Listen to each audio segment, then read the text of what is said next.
আমাদের কোনো কলামে টেক্সট এবং নাম্বার দুইটা একসাথে থাকে, তখন আমাদেরকে যদি আলাদা করতে হয়, তখন আমরা টেক্সটকে কপি করে একটা কলামে নিচ্ছি, আবার ভ্যালুকে কপি করে আরেক ঘরে নিচ্ছি, অনেক সময় লাগে। এই কাজটা আমরা ম্যানুয়ালি না করে একটা ছোট্ট ফাংশনের মাধ্যমে ব্যবহার করতে পারি। সেই ফাংশনটার নাম হচ্ছে ইফ ফাংশন। আমরা দেখেন কিভাবে করব। ফার্স্টে আমরা চাচ্ছি যে এই টেক্সট কলামে শুধু টেক্সট আসবে, আর এইখানে হচ্ছে নাম্বারগুলো চলে আসবে। কিভাবে?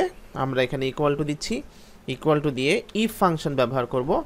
ইফের মধ্যেই আরেকটা ফাংশন আমরা ব্যবহার করব, যেহেতু টেক্সট বের করব এই জন্য ইজ টেক্সট দিয়ে আমরা চাচ্ছি যে এখানে কি এই ঘরটা কি টেক্সট।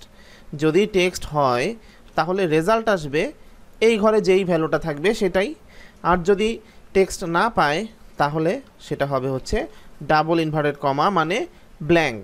দেখেন আমি এন্টার দিলাম, এখানে সুন্দর মতো বক্স চলে আসছে। আমি যদি এখন ড্র্যাগ করে টান দিই, যেই ঘরে আসলে টেক্সট আছে শুধুমাত্র সেই ঘরগুলো দেখেন এখানে চলে আসছে, এবং নাম্বার যেখানে আছে সেটা কিন্তু ব্ল্যাঙ্ক। একইভাবে যদি আমরা এখন চাই যে এই কলামে শুধু নাম্বার আসবে, তাহলে আমরা ব্যবহার করব ইকুয়াল টু ইফ, আবার আমরা ব্র্যাকেট স্টার্ট করব, এখানে লিখব হচ্ছে ইজ নাম্বার। আমরা এবার নাম্বার খুঁজব। তাহলে কি চাচ্ছি, এই ঘরে যদি নাম্বার হয় তাহলে ভালো কথা, তাহলে তুমি আমাকে এইখানে যেই ভ্যালুটা আছে সেটাই দাও, আর যদি না হয় তাহলে তুমি আমাকে এটা ব্ল্যাঙ্ক করে দাও। ডান।